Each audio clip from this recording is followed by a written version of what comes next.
Apa kabar kawan-kawan positif people?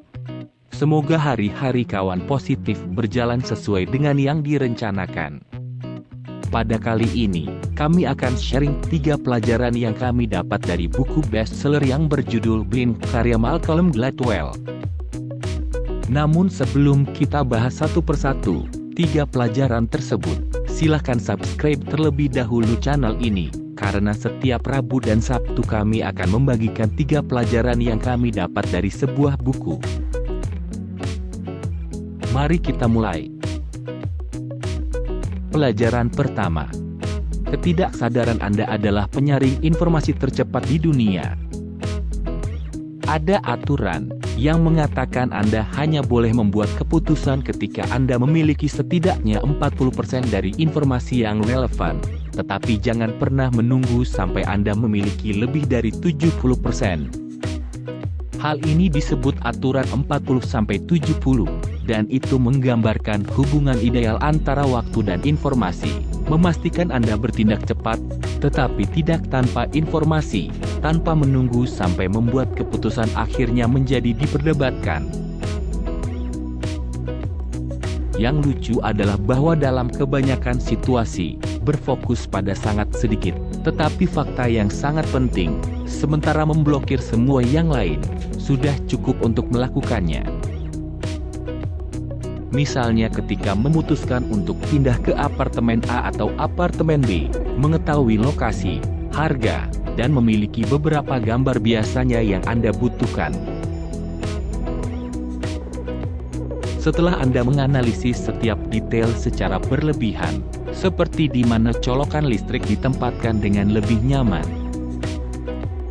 Karena hal kecil ini, penilaian Anda mungkin akan menjadi tidak baik, karena potongan-potongan kecil teka-teki informasi tadi mulai menyembunyikan yang jauh lebih penting. Beruntung bagi Anda, alam bawah sadar Anda adalah sistem penyaringan informasi terbaik dan tercepat di dunia. Ketika pertama kali dihadapkan dengan informasi baru, ia menyaring semua itu, langsung membuang faktor-faktor yang kurang penting, menilai beberapa yang besar dalam sepersekian detik, dan memberi Anda solusi. Namun perlu diingat, bahkan alam bawah sadar Anda terkadang melakukan penilaian yang salah. Pelajaran kedua, stres untuk sementara dapat membawa Anda ke jalan yang salah. Misalnya dalam lingkungan stres tinggi, kemampuan seseorang untuk membaca ekspresi wajah orang lain akan menurun dengan cepat. Ketika bos Anda benar-benar kehilangan kemampuan itu, maka bos Anda tiba-tiba menjadi besar, gemuk, kepala merah, dan berteriak pada wajah Anda dari atas paru-parunya. Anda mungkin ingin meninju wajahnya. Namun, Anda terlalu takut akan melakukan serangan fisik tersebut, karena itulah yang memicu keadaan emosi dalam diri Anda. Demikian pula, seorang petugas polisi terkadang menembak seorang pria yang tidak bersenjata, hanya karena dia memegang dompet kulit berwarna hitam yang disangkanya senjata. Ketidakmampuan untuk membaca isyarat nonverbal ini sangat umum di antara orang-orang autis. Mereka tidak bisa secara naluriah menilai niat dan keadaan emosional seseorang berdasarkan gerak tubuh, ekspresi wajah, dan perilaku. Itu sebabnya mereka harus bergantung pada informasi apa yang dikomunikasikan. Ketika Anda menemukan diri Anda dalam situasi stres, ini dapat membuat Anda autis sementara, dan Anda mengembangkan semacam visi terowongan, dengan fokus hanya pada informasi yang paling dekat dan mengancam. Ini akan membuat Anda sering melakukan keputusan yang salah, jadi itu harus dicegah sedapat mungkin. Jika dalam situasi stres, Anda harus berusaha mengurangi stres secepat mungkin. Berjalan-jalanlah untuk menenangkan diri, bersembunyi dan bernafas selama beberapa menit, atau melanjutkan percakapan di lain waktu, untuk memastikan penglihatan terowongan Anda tidak berlebihan. Pelajaran ketiga, gunakan gambaran Anda sendiri untuk menyaring informasi yang tidak relevan dalam skenario di mana firasat Anda cenderung salah. Terlepas dari situasi stres, terkadang asosiasi ditempa begitu dalam di otak kita sehingga sulit untuk mematikannya. Meskipun kita mungkin tahu mereka salah. Misalnya, Anda mungkin mengharapkan setiap orang etnis Cina pandai matematika, atau seorang CEO sebagai pria kulit putih dan berbadan tinggi dan tegap, atau penyanyi yang baik harus menjadi cantik. Yang terakhir datang dari industri musik. Mereka secara artifisial mendorong citra visual penyanyi selama pertunjukan, di sampul album, dan di video musik. Sampai kita mulai percaya semua penyanyi cantik.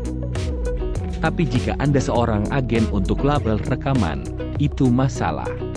Anda seharusnya menemukan penyanyi terbaik, bukan model. Dalam hal ini, ada baiknya untuk membuat gambaran dan filter Anda sendiri. Begitulah cara Anda menjaga informasi yang tidak relevan di sini terlihat, agar tidak pernah mencapai otak Anda sejak awal. Misalnya, pertunjukan casting The Voice memiliki juri di kursi punggung mereka menghadap ke panggung. Jadi satu-satunya informasi yang mereka dapatkan dari penyanyi adalah seperti apa suara mereka. Jika mereka menyukai apa yang mereka dengar, mereka dapat menekan tombol dan berbalik, secara otomatis mengonfirmasi bahwa mereka ingin memiliki penyanyi itu di tim mereka. Jadi jika agen musik hanya mencari bakat berdasarkan sampel audio, mereka mungkin akan membuat keputusan yang jauh lebih baik. Sekarang pikirkan hidup Anda sendiri. Anda pasti akan menemukan satu atau dua area di mana keputusan Anda sangat bias karena prasangka kuno yang Anda pegang. Coba pikirkan beberapa layar dan filter yang dapat Anda gunakan untuk memastikan bahwa Anda hanya mendapatkan 40% informasi yang relevan. Demikianlah 3 pelajaran yang dapat dari buku Blind karya Malcolm Gladwell.